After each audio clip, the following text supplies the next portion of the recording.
तो मैं जानना चाहता था आखिर ये फिलॉसफी क्या है, दर्शन शास्त्र क्या है किसी टेररिस्ट का। शब्द वही आतंकवादी।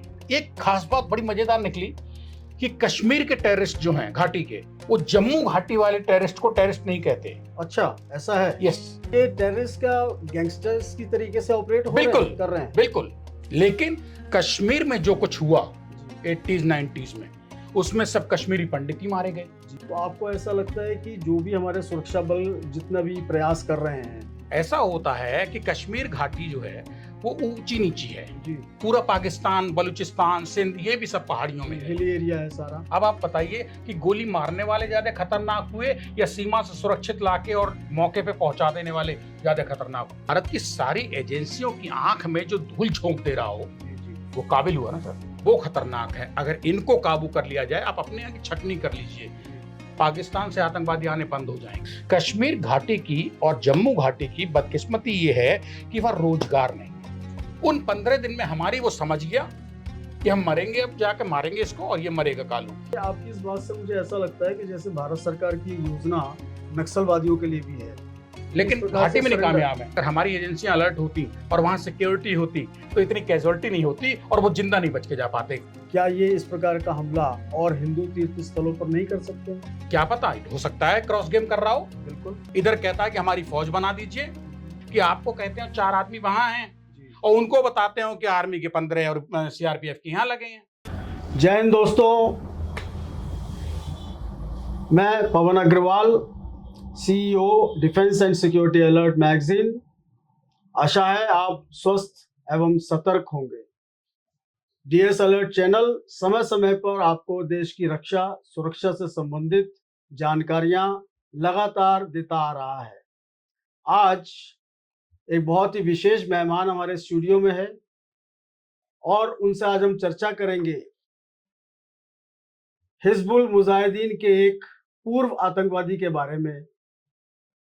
आपको आश्चर्य होगा दोस्तों कि एक ऐसा व्यक्ति जो गुज्जर बकरवाल ट्राइब, जो कि जम्मू कश्मीर में मिलती है, उसका एक बाशिंदा था और किस प्रकार से 16 साल की उम्र में वो सीमा पार करके पाकिस्तान जाता है और हिजबुल मुजाहिदीन के कैंपों में 4 से 5 साल तक रहता है, ट्रेनिंग लेता है और वापस आता है कश्मीर में।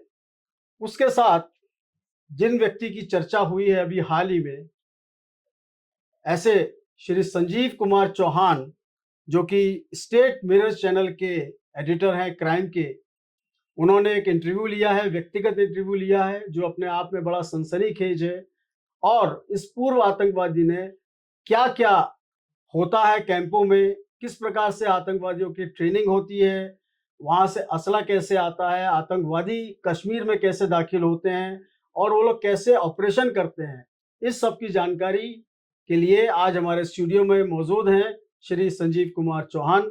संजीव जी, आपका बहुत बहुत स्वागत है। शुक्रिया पवन जी, आपने समय निकाला और आज डीएस अलर्ट चैनल पर एक ऐसे विषय पर चर्चा करने के लिए आपने सहर्ष स्वीकार किया हमारा आग्रह, जो कि इस समय देश की बहुत बड़ी समस्या है, हमारे देश की रक्षा और सुरक्षा से। तो अभी हाल ही में आपका एक इंटरव्यू देखने में आया जिसमें हिजबुल मुजाहिदीन के एक पूर्व आतंकवादी, जिसका नाम मोहम्मद कालू है, उसका आपने एक व्यक्तिगत इंटरव्यू अभी कंडक्ट किया है। थोड़ा सा उस पर प्रकाश डालेंगे कि इस आतंकवादी ने क्या क्या आपको बताया, आपने उससे क्या क्या प्रश्न किए और आपका एंगल क्या था और उनका एंगल क्या था? पवन जी, ये मसाले की चीज नहीं थी। जी किसी आतंकवादी से बात करके टीआरपी नहीं लानी थी चैनल की। जी जी दरअसल हम जानना चाहते थे कि जब से पहलगाम हुआ है, जी उसके बाद से एक देश और दुनिया हिली पड़ी है। जी शब्द वही आतंकवादी। जी तो मैं जानना चाहता था आखिर ये फिलॉसफी क्या है, दर्शन शास्त्र क्या है किसी टेररिस्ट का।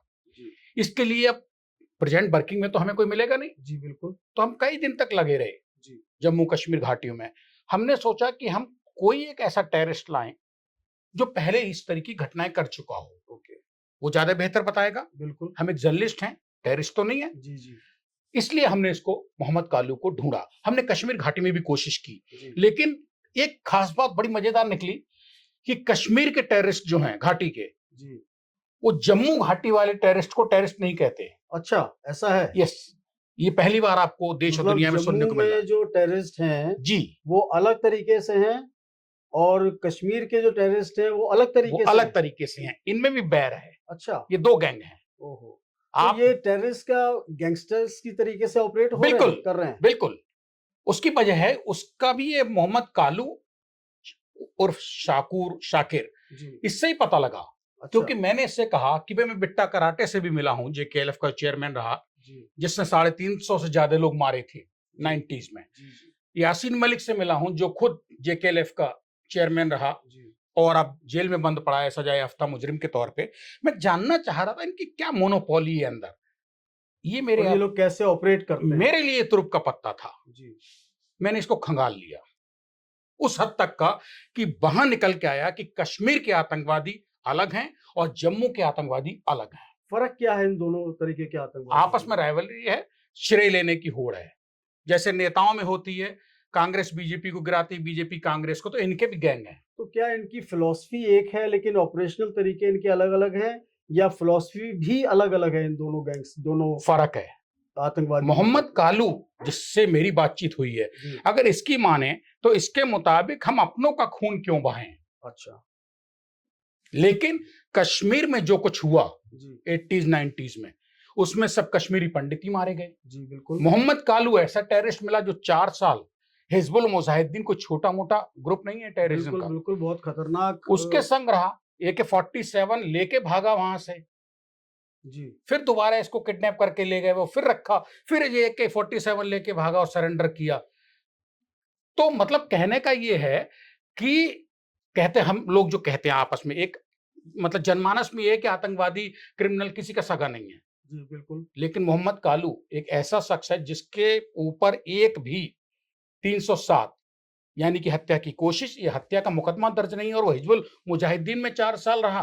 तो ये बताइए संजीव जी कि एक तरफ आप कहते हैं कि वो आतंकवादी था, हिजबुल मुजाहिदीन के अंदर 4 साल ट्रेनिंग ली उसने उनके उसमें, और उसके ऊपर एक भी 307 का मुकदमा नहीं पवन है। जी, तो क्या इसने आज तक कश्मीर घाटी पवन जी, में ये सवाल है। कोई हत्या नहीं की किसी कोई की? हत्या नहीं की, इसलिए जेल नहीं गया, इसको सजा नहीं हुई। तो फिर ये आतंकवादी कैसे है? इस बात का आतंकवादी था, ये सवाल आया है आपका जी, कि फिर कहेगा आतंकवादी जब कुछ इसने क्राइम नहीं किया। जी, बिल्कुल। ये आतंकवादियों का बाप है। मतलब ये आतंकवादियों का मेन सरगना है? नहीं, जी, ये सरगना से का भी बाप है। अच्छा, वो किस तरह? ऐसा होता है कि कश्मीर घाटी जो है वो ऊंची नीची है। जी, पूरा पाकिस्तान, बलूचिस्तान, सिंध, ये भी सब पहाड़ियों में जी, है। हिली एरिया है सारा। इसकी काबिलियत ये है कि इसका जो हिजबुल मुजाहिदीन का सरगना जो इंडिया में या जी, कश्मीर वैली में, जम्मू वैली में जो लीड करता है, वो भी इसके आश्रय था। अच्छा, वो किस कारण से? वो इस कारण से कि इनको सबको रास्ते चाहिए होते हैं, ओह! ओहो! और ये गाइड था उनका। तो यानी कि जो जम्मू और कश्मीर के जो पहाड़ी क्षेत्र हैं, जी, वो इतने दुर्गम हैं जी। कि उसकी, और ये मुझे लगता है कि गुज्जर बकरवाल ये गुजर ट्राइब से बक्कर है। वाला जो ट्राइब है वहां पे, जी, इसकी खासियत ही है, ये वो जंगल के राजा हैं। क्योंकि ये लोग सड़क के रास्ते नहीं जाते, ये लोग नहीं, पहाड़ जो है, इनको रास्ते मालूम है कौन सा पहाड़ कहाँ जाके मिलेगा, किस तरीके से मिलेगा। इसलिए ये हिजबुल मुजाहिदीन के सरगने से ज्यादा खतरनाक था, इसकी जी। वैल्यू वहां ज्यादा थी।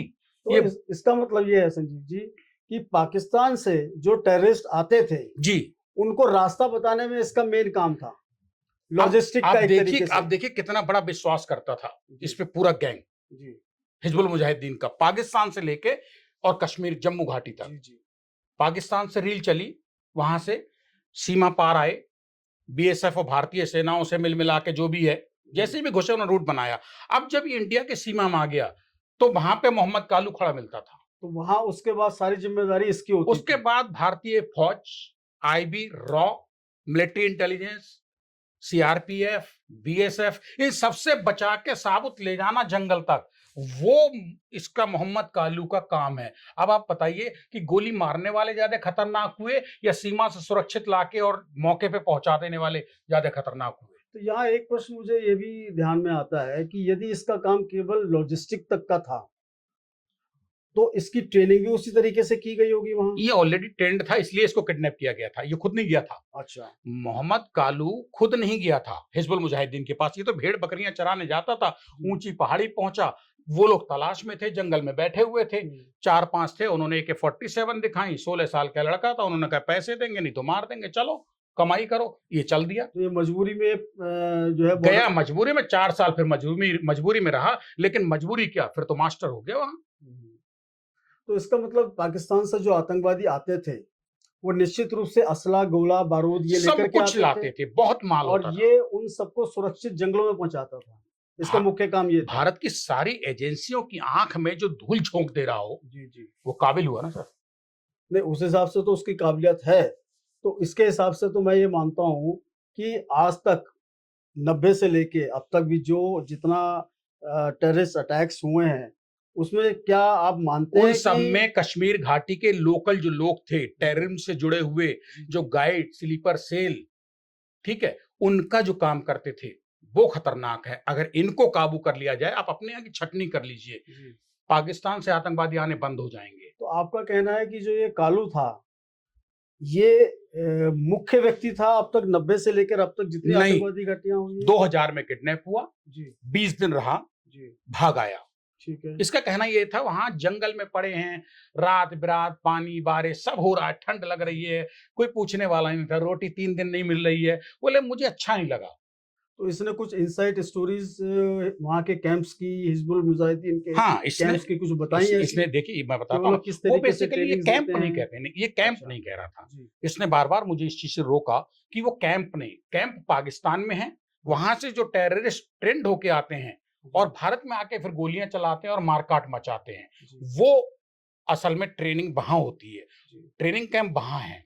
जी इसको ट्रेनिंग किस बात की दी गई थी कि असला कैसे छुपा के AK-47 तुमको जम्मू के जंगलों में जाके पाकिस्तान बॉर्डर पे पहुंचना है सेफली, और वहां से उन लड़कों को जो असलहा बारूद गोला के साथ आ रहे हैं उनको पाकिस्तान सेफली से, जम्मू और उनको कश्मीर में इनके जगह तक अड्डा, ये पहुंचाना है। कैंप नहीं कहते हैं, कैंप ये उसको कहते हैं जहां प्रॉपर ट्रेनिंग है, ट्रेनिंग है वो पाकिस्तान में है। वो पाकिस्तान में है। भारत में ये खतरनाक मतलब रूप में था, मतलब ये कहना चाहिए ये भस्मासुर कह सकते हैं या क्या विभीषण कहिए, जी। ये विभीषण थे, इन विभीषणों को रोकना जरूरी है। तो आपको क्या लगता है कि जैसे जिस प्रकार से कालू है, इस प्रकार से और भी ऐसे काफी लोग होंगे बहुत कालू हैं कुछ जिन लोगों का पवन जी, हृदय कश्मीर परिवर्तित हो घाटी चुका भरी है? पड़ी है, धारा 370 हटा दी गई, कोई फर्क नहीं पड़ा। अरे धारा 370 तो उनके लिए नुकसान दे रही है जो बाहर के हैं।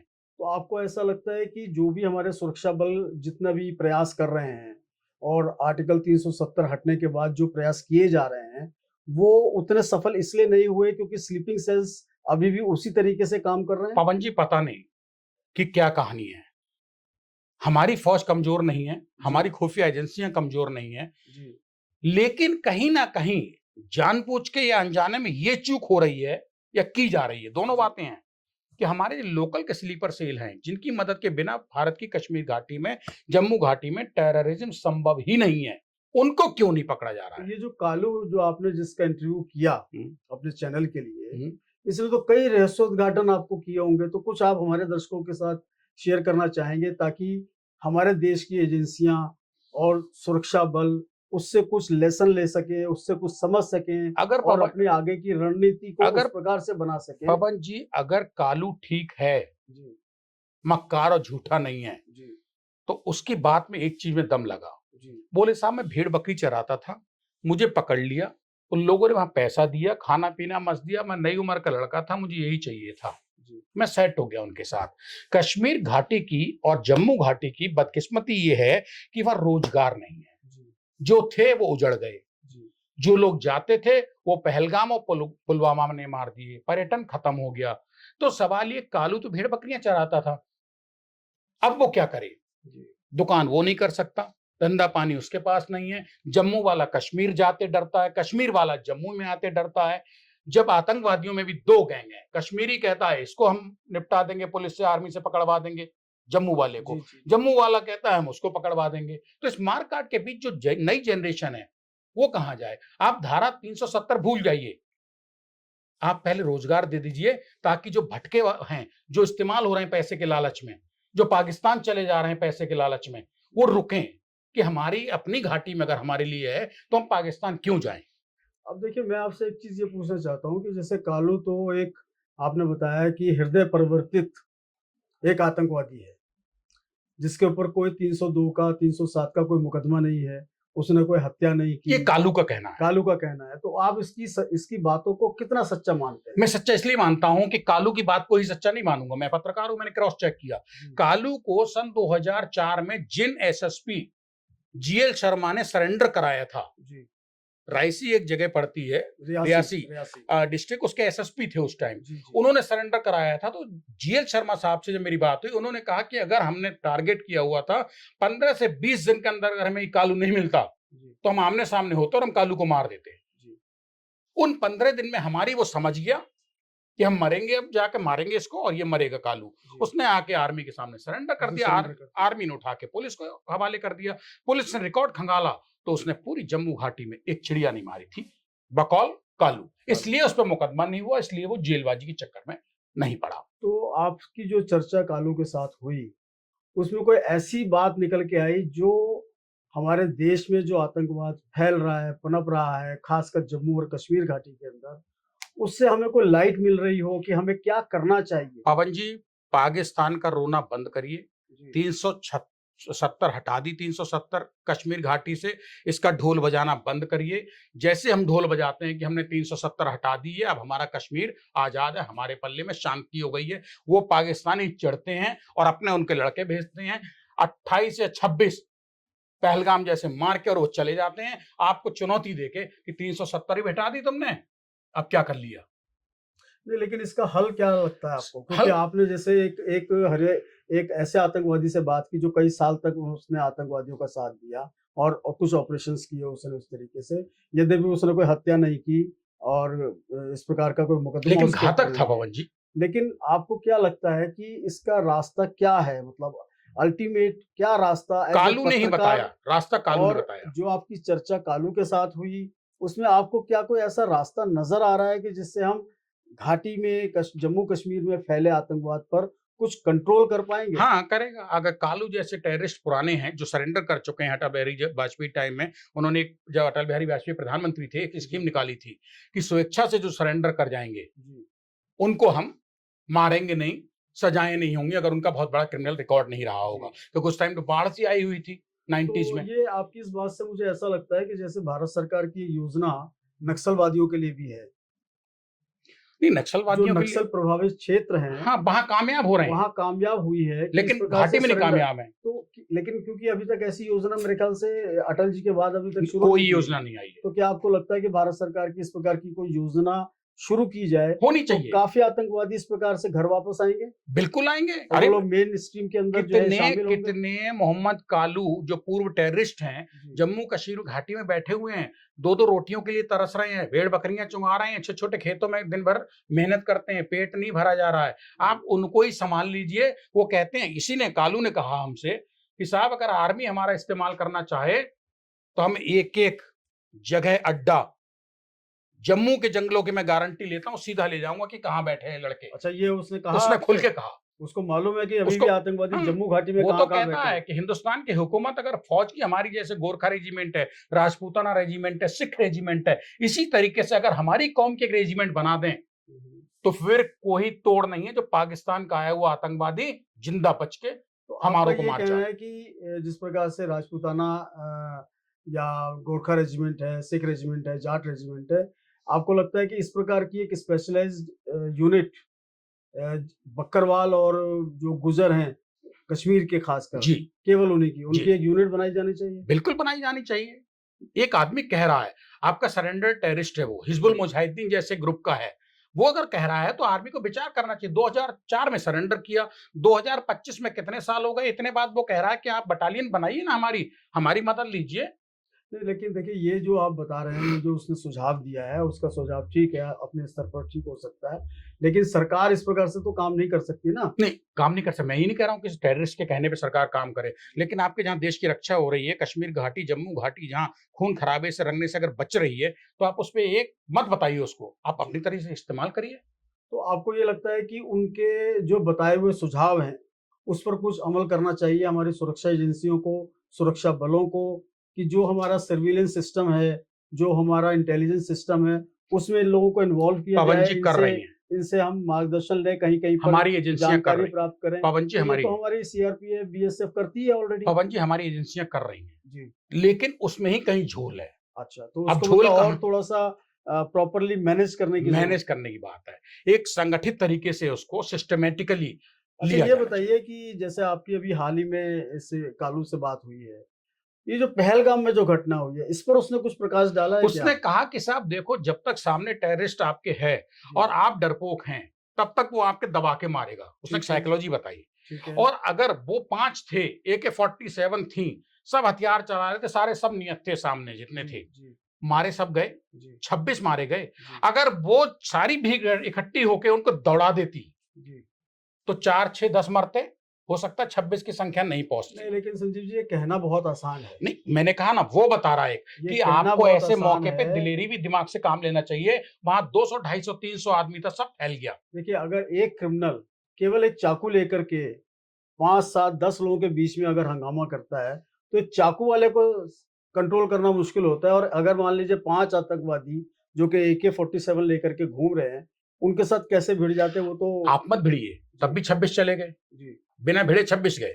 अच्छा, इस पर कुछ उसने बोला, बताया आपको कि जो उन्होंने इस बार टूरिस्ट को निशाना बनाया, नंबर 1, और नंबर 2 जो धर्म के नाम उन्होंने पूछ करके किया, इस पर कुछ कालू ने कोई प्रकाश डाला क्या? हाँ, उसने कहा कि जो इस तरीके का काम कर रहे हैं टेररिज्म का, एक तो वो पैसे के लिए कर रहे हैं, ठीक है। दूसरे वो बहुत इलिटरेट है, ठीक है। तीसरे उनको कश्मीर और जम्मू घाटी के बारे में कुछ नहीं पता है। वो अंधे सांप की तरह चलते हैं बीन की आवाज पे, जी। पीछे बीन बजता है, उसके लहराते हुए जाते हैं। लोकल के जो सपोर्टर है घाटी के, वो उनको सपोर्ट करते हैं, रास्ता बताते हैं और तय करते हैं कि यहाँ मारा जा सकता है लोगों को। नहीं, उसका क्या अंदाजा है कि ये जो पहलगाम की घटना हुई है, ये पूर्व निर्धारित थी, प्लान थी? उसमें कहीं कालू का कोई रोल था क्या? उन्हें कालू का ये कहना है कि अगर हमारी एजेंसियां अलर्ट होती और वहां सिक्योरिटी होती, तो इतनी कैजुअलिटी नहीं होती और वो जिंदा नहीं बच के जा पाते। कहीं ना कहीं हमारी एजेंसियां सब फेल हुई हैं एक तरफ से।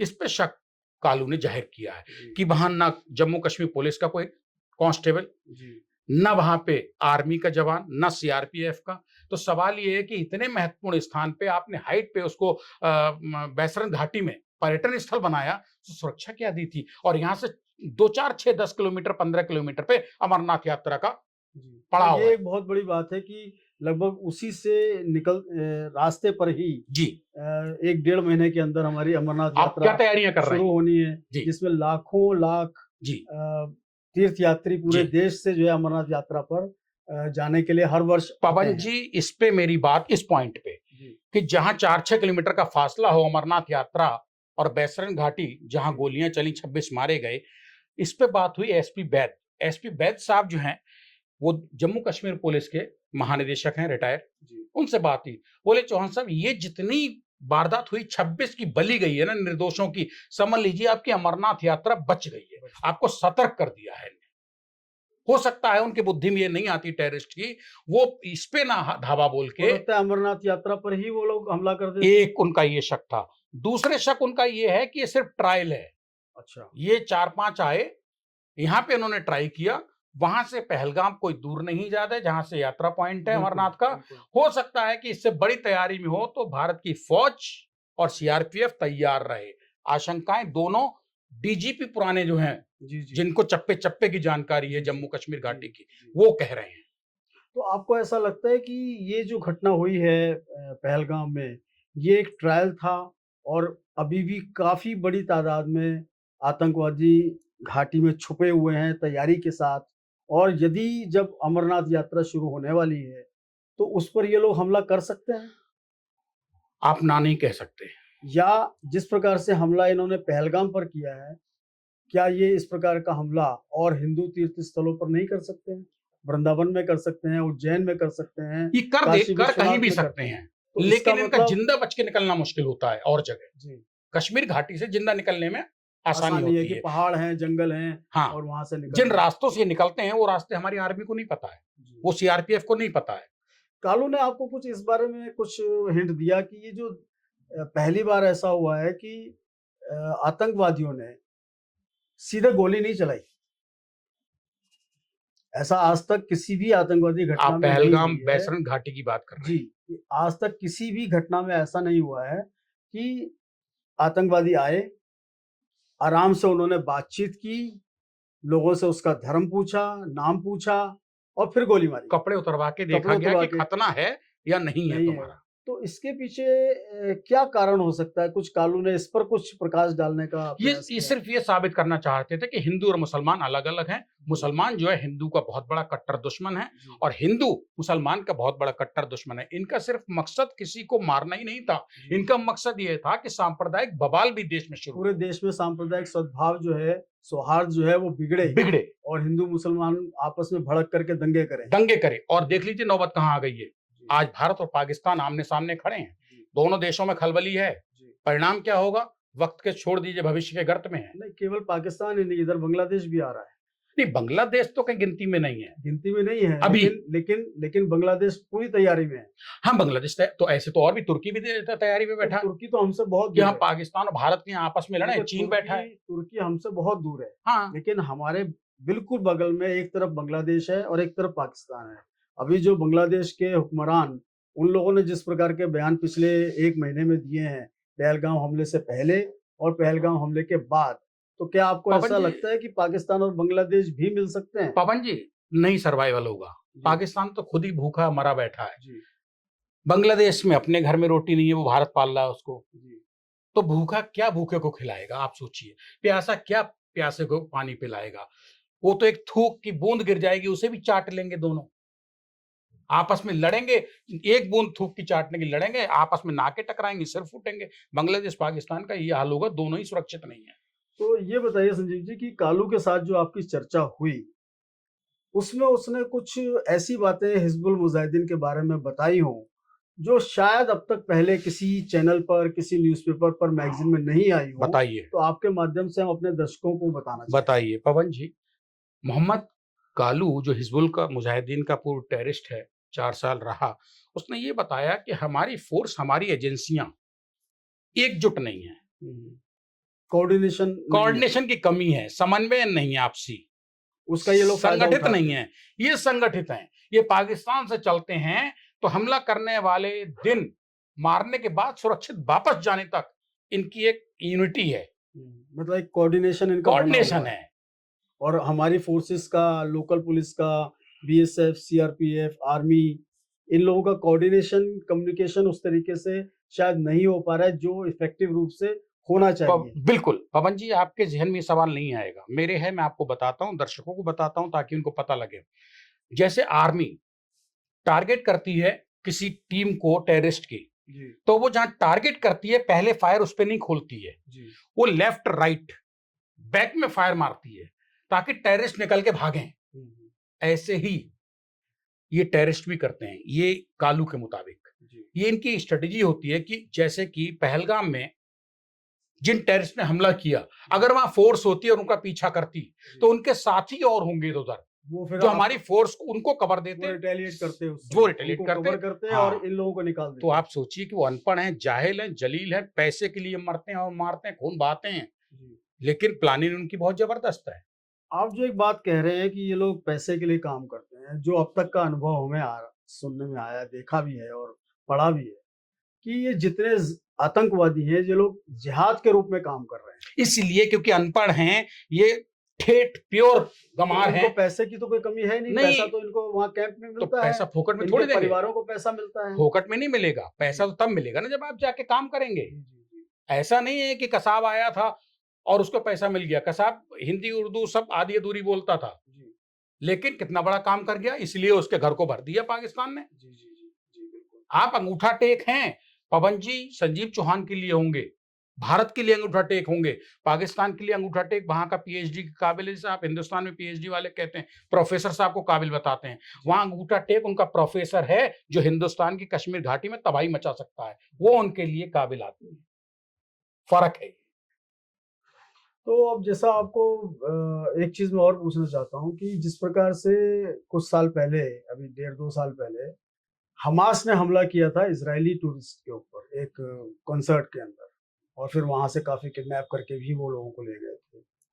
पवन जी मैं बीच में रोकूं? जी बताइए। आपकी बात मैंने पकड़ ली, से रोक दिया। जी, हमास इसमें जुड़ा हुआ है कहीं? जी, मैं आपको इसीलिए वही आपको लेके आ रहा हूं। पहलगाम में वेस्टर्न घाटी में 22 अप्रैल 2025 को जो खून खराबा हुआ है उसमें हमास जुड़ा हुआ है। अब कैसे जुड़ा हुआ है? जी इजराइल में जो हमला हुआ जी वो एक पब्लिक मीटिंग थी, गैदरिंग थी, कल्चरल प्रोग्राम था वहां, और जो लोग उस मीटिंग में थे उन्हीं में से पहलगाम में हमला होने से कुछ दिन पहले, मुश्किल से 15-20 दिन पहले, पाकिस्तान में एक सभा हुई। उसमें पाकिस्तान आर्मी, आईएसआई के लोग थे। जी वहां सब प्लानिंग हुई और कश्मीर घाटी में भी, यानी जम्मू में आके, जम्मू कश्मीर घाटी में पहलगाम वो पर्यटन स्थल चुना गया जहां लोग एंजॉय कर रहे थे, पिकनिक मनाने गए थे। सेम है, और वहां हमास का नेता मौजूद था। इसको वीडियो उसके सब भरे पड़े हैं। तो संजीव जी, हम चर्चा कर रहे थे कि आप कुछ बता रहे थे कि former DG BSF Shri Prakash Singh ji ने भी कुछ बात कही है इस प्रकार की। प्रकाश सिंह ने, पवन जी, दो चीजें इंपॉर्टेंट कही हैं। जी एक तो उनसे सवाल मेरा ये था कि प्रकाश सिंह जी, आप सीमा सुरक्षा बल के डीजी रहे, तब भी घुसपैठ थी जी पाकिस्तान बांग्लादेश से भारत में, और अब भी है, ये रुक क्यों नहीं पाती है? जी तो उन्होंने कहा हमारे जो 95% ईमानदार बीएसएफ वाले हैं उनमें 5% रिश्वतखोर और भ्रष्ट हैं। अच्छा, वो पैसा लेते हैं और बॉर्डर पार करा देते हैं दुश्मनों को, क्रॉस करा देते हैं। और वो हमारे जो 95% लगे हुए हैं, जूझ रहे हैं, जो मरने को तैयार हैं, उन पे हमारे ही बीएसएफ के 5% भ्रष्ट और रिश्वतखोर कमांडेंट स्टाफ वो भारी पड़ जा रहा है। प्रेशर, उनका प्रेशर बहुत ज्यादा रहता है। नहीं, जब आप 95% ने रोका, जी 5% ने छेदों में से निकाल दिया पैसे लेके, तो 95% बेकार हो गया। बेकार हो ये डीजी बीएसएफ रिटायर्ड खुद कहें तो समझ लीजिएगा कि बीएसएफ भी दूध की धुली नहीं है। जी जी जी और जब जिसके हवाले सीमाएं दी गई हैं, जी वही अगर कहते हैं ना एक कि जब बाढ़ को अपने ही चरने लगे मेड़ को अगर मेड़ को, वो तो रखवाली कैसे करेंगे? अब बीएसएफ को ही दिया, तब बीएसएफ ही पार करा दे रही है। हम नहीं कह रहे हैं, डीजी बीएसएफ प्रकाश सिंह साहब खुद कह रहे हैं। जी ये शर्म की स्थिति है, और इसी का फायदा पाकिस्तान उठाता है, हमारी कमजोरियों का। हम कमजोर तो बॉर्डर पे ही हो गए, जी और ये मोहम्मद कालू जैसे टेररिस्ट जो हैं पूर्व, या जो रहे या थे, ये उसका फायदा उठाते हैं, बॉर्डर पे जाते हैं, चुपचाप मिलके अपना वहां से हमारे यहाँ ले आते हैं। तो संजीव जी, आप कितना भरोसा करते हैं जो कालू ने जो बातें कही हैं, आप उसको कितने प्रतिशत सही मानते हैं? क्योंकि कहीं ना कहीं मुझे कुछ बातों में विरोधाभास भी लग रहा है, और मैं पवन आपसे ही जानना चाहूंगा कि इसमें आप उसकी कही बातों पर कितना भरोसा करते पवन जी, मोहम्मद कालू हैं? जी हमेशा शक के दायरे में रहना चाहिए। जी, क्योंकि वो पहले 4 साल रहा, नहीं, पहले 20 दिन रहा। 20 दिन रहा। अगर फिर 20 दिन रहने के बाद वो दोबारा नहीं गया होता जी, तो हम मानते। और इसकी भी क्या गारंटी कि वो अब दोबारा फिर नहीं जाएगा? नहीं, क्या पता, हो सकता है क्रॉस गेम कर रहा हो, बिल्कुल। इधर कहता है कि हमारी फौज बना दीजिए, हमारा इस्तेमाल करिए टेररिस्ट के अगेंस्ट। और एक चीज और मुझे लगती है कि आपसे जो उसने बातचीत की, हो सकता है ये प्री प्लान्ड हो कि वो ये मैसेज ऐसा कन्वे करना चाह रहा हो भारत के अंदर, भारत सरकार हाँ, को, एजेंसियों को, हाँ, सुरक्षा एजेंसियों जो को। आदमी 4 साल जी हिजबुल मुजाहिदीन का मेंबर रहा हो, वो गंगा नहा के तो नहीं निकला है, बिल्कुल बिल्कुल। अपनी जान बचाने को ही वहां से भागा होगा। जी जब तक उसका मामला ठीक था जी। तब तक काम किया, वरना कौन से सन में इसने आत्मसमर्पण किया? 2000 में ये गया है जी किडनैप होके 2 बार, मतलब 20 दिन रहा, उसके बाद फिर 6 महीने बाद फिर किडनैप हो गया, जी। और उसके बाद 2004 में इसने सरेंडर कर दिया है। तो आज 4 हम साल बात कर रहे हैं 2025 में, लगभग 21 वर्ष पहले इसने किया है। तो इस 21 वर्ष में इसकी क्या गतिविधियां रही हैं अभी तक? देखो, पुलिस की माने और अपनी इंटेलिजेंस एजेंसीज की माने जी। तो इसके खिलाफ कोई मुकदमा दर्ज नहीं हुआ है। नहीं, मुकदमा तो देखिए अलग चीज नहीं, हो गई। क्रिमिनल एक्टिविटी नहीं लेकिन है। एक्टिविटीज क्या ये 21 वर्ष तक करता रहा? यही तो पवन जी चेक करना है, सर्विलांस क्या रखना है, विजिलेंस क्या रखना है, जी। यही रखना है कि कालू जैसे लोग जो सरेंडर कर चुके हैं सरकारी हुक्मरानों की नजर में, हमारी जी। एजेंसियों की नजर में, ऐसा तो नहीं है कि आपको कहते हैं 4 आदमी वहां हैं जी। और उनको बताते हो कि आर्मी के 15 और सीआरपीएफ के यहाँ लगे हैं। हाँ, तो डबल गेम हो सकता है ना, ये क्रॉस मैंने पूछा कि स्लीपर सेल थे आप, लोकल इंटेलिजेंस देते थे आतंकवादियों को? जी। तुरंत इसने मुझे काटा, नहीं नहीं, स्लीपर सेल हम नहीं जानते हैं क्या होता है, हम तो गाइड थे। तो गाइड और स्लीपर सेल में फर्क क्या है? एक ही है, आपने रास्ते दिखा के मंजिल तक पहुंचाया आतंकवादियों को, स्लीपर ये सेल भी आपने तो यही सूचनाएं ही तो देता आपने है। उनको सुरक्षित लाए और दूसरे ने सुरक्षित किसी के घर में रुक के और जाके वार कर दिया। बल्कि इसका ज्यादा बड़ा अपराध है, इसका ज्यादा बड़ा अपराध क्योंकि है, इसने पाकिस्तान बॉर्डर से और अपनी कश्मीर की घाटी में उस जगह तक ले आया वहां तक लेकर आया। जहां कत्लेआम होना है। जी। तो ये लेकिन तो बहुत उससे ज्यादा बड़ा अपराधी है। पवन जी, यही तो वॉच करना है। जी आप बेसिकली इस तरीके के पूर्व टेररिस्ट घाटी में जितने हैं, इनकी बात पे कतई विश्वास ना करें। जी जी मिलिट्री इंटेलिजेंस एजेंसी हमारी, रॉ, बीएसएफ, सीआरपीएफ, बल्कि इनका इस्तेमाल करें। नहीं, इस्तेमाल करना भी तो बहुत रिस्की है ये ना। कलाकारी है। आप इस्तेमाल कर लेंगे हित में तो ठीक है, नहीं तो आपने छोड़ दिया तो साइलेंट है। हो सकता है वो उधर क्रॉस कर रहा हो तो उनको इन्फॉर्मेशन दे रहा हूं। कुछ कालों ने कुछ इस प्रकार का आपको हिंट दिया कि उसके जैसे अभी भी और कितने ऐसे आतंकवादी हैं, बहुत हैं, कितनी संख्या होगी लगभग? बहुत हैं, अनगिनत हैं। पूरे ये सब जम्मू घाटी में भी है वो और जम्मू कश्मीर की घाटी। बात कर रहा था, कश्मीर के नाम से तो वो एकदम खौल जा रहा था। अच्छा, कश्मीर से मेरा कोई मतलब नहीं है, मतलब लगता था जैसे कि मैंने उसको गाली दे दी हो। तो इसके ऑपरेशनल जो एरिया था वो केवल और केवल जम्मू था। और इसने जम्मू की कोई ऐसी घटना का जिक्र किया जिसमें इसने पार्टिसिपेट किया हो, उनको लाने का, ले जाने का? वहां बचा जाता था। ये जी लाने का तो करता था, बहुत लाए और बहुत छोड़े। अच्छा, ये सिर्फ पाकिस्तान बॉर्डर पार करके भारत में घुसे उन्हीं लोगों को लाने का काम नहीं करता था। जी ये जो अपनी जम्मू घाटी के लड़के युवा थे, जी। उनको भी बॉर्डर पर सुरक्षित छोड़ के आता था। दो काम करता था ये। अच्छा, ये सिर्फ टेररिस्ट नहीं था, टेररिस्ट का साथी नहीं था, ये बहुत खतरनाक पोजीशन में था। तो संजीव जी, आज जब हम बात कर रहे हैं 6 मई 2025 को और पहलगाम की घटना को हुए लगभग 13-14 दिन हो चुके हैं, तो और हम लोग लगभग पाकिस्तान के साथ एक युद्ध की तरफ अग्रसर हो चुके हैं और पूरी दुनिया में इस बात का एक बहुत बड़ा संदेश गया है कि एक आतंकवादी घटना के कारण से अब एक दो पड़ोसी मुल्क, दो मुल्क, आपस में युद्ध करने के कगार पर हैं। और सबसे बड़ी बात क्या है कि दोनों जो देश हैं वो न्यूक्लियर पावर भी है। पवन जी, यहाँ पाकिस्तान को कुछ नहीं सोचना है, बांग्लादेश को कुछ नहीं सोचना है, तुर्की जी को कुछ नहीं सोचना है, अमेरिका को कुछ नहीं सोचना है। यहाँ सिर्फ भारत को सोचना है कि सामने दुश्मन जो है वो जी। नंगा भिखमंगा है, उस पे अपना क्या परमाणु बम गिरा के सत्यानाश कराना चाहता है। नहीं, परमाणु बम तो देखिए मैं मुझे कहता लगता नहीं हूं, है मैंने कि बताया, ऐसा कभी होगा। मेरा मेरा एग्जाम्पल है कि परमाणु बम क्या उस पर गिराएगा, जी या कभी चीन से वार हो तो उस पर गिराएगा। दुश्मन तो देखो कि कितना तगड़ा है। आप खर्चा पानी कर रहे हो तो किस पे करो? पाकिस्तान का तो मुझे लगता है जो पानी रोको और भूखा मारो और बाढ़ में बहा दो, प्यासा रखो, ये जो अभी टेक्निक चल रही है ये फोकट की है। जी, ये स्ट्रेटेजी ज्यादा ये बेहतर है। स्ट्रेटेजी मुझे ज्यादा ठीक लगी। तो आपको लगता है कि भारत को आक्रमण भी नहीं करना चाहिए या सर्जिकल स्ट्राइक ये भी नहीं करनी पॉलिसी चाहिए? मैटर है वैसे पवन जी, हम लोग को नहीं बोलना चाहिए, लेकिन पत्रकार की हैसियत से और जितनी नॉलेज है थोड़ी बहुत, उस पे ये कहेंगे कि सबसे बड़ा उदाहरण दुनिया में इस वक्त रूस और यूक्रेन है। जी जी जी रूस भिड़ा यूक्रेन से, जी आज तक लड़ाई चल रही है। जी अमेरिका उछलम कूदम महमूदम बीच में कर रहा, हथियार बेच रहा है जी। नाटो को और यूक्रेन को। मर कौन रहा है, गोला बारूद किसका घिस रहा है, आर्थिक जो समस्याओं में खड़ा हो रहा है कौन बन रहा है? रूस, जो कि अमेरिका का दुश्मन है। हो सकता है कुछ ऐसी ताकतें हों जो भारत को उकसा रही हों कि तुम पाकिस्तान पे जाके भिड़ जाओ, और बाद में सब ये इकट्ठे हो जाएं, जी जी वो पाकिस्तान के सपोर्ट में नहीं, भारत के अगेंस्ट खड़े हो जाएं। तब भारत क्या करेगा? बहुत सोच के कदम उठाने का है, जोश में आके होश नहीं खोना तो है। आपको क्या लगता है कि कौन-कौन से ऐसे देश हो सकते हैं जो भारत के समर्थन में आएँगे? और कौन से ऐसे देश हैं कि जो पाकिस्तान के समर्थन में आएँगे? क्योंकि देखिए युद्ध की स्थिति तो लगभग बन चुकी है। देखो, जिस अमेरिका प्रकार का- अमेरिका तो उसके साथ जाएगा जो हथियार लेगा, जी, उससे खरीदेगा। अमेरिका की सीधी पॉलिसी है, मुझसे माल खरीदो, ठीक है, तेल पानी गैस लो, मैं उसके संग। लेकिन अमेरिका डबल गेम खेलेगा। ट्रम्प तो कहते हैं कि हम पाकिस्तान के साथ कुछ नहीं कर रहे हैं, हम नहीं खड़े होंगे साथ। पाकिस्तान जब कटोरा लेके जाता है तो ट्रम्प पैसा देते हैं, मतलब ट्रम्प से मतलब अमेरिका पैसा देता है, जी। उसको जिंदा रखता है। नहीं, वो तो पूर्व की बात हो गई। नहीं, अब अभी जो भी है, वर्तमान स्थिति में कोई जब नहीं, युद्ध की स्थिति पर हम लोग खड़े हैं। मक्कार का कोई ईमान, कोई धर्म, कोई कौम नहीं होती है। जी, पाकिस्तान का कुछ नहीं है, जी, भारत की है सब कुछ। उसकी नाक भी ऊंची है, झंडा भी ऊंचा है, इज्जत भी है। जी, जिसके पास कुछ है ही नहीं खोने को, वो खोएगा क्या? जी, वो तो नंगा है। जी, आप जाके मारा उसे। बलूचिस्तान के कुछ नेताओं से मेरी बात हुई परसों नरसों, जी, अमेरिका में जो छिपे हुए हैं, जी, उनसे लाइव इंटरव्यू हुआ।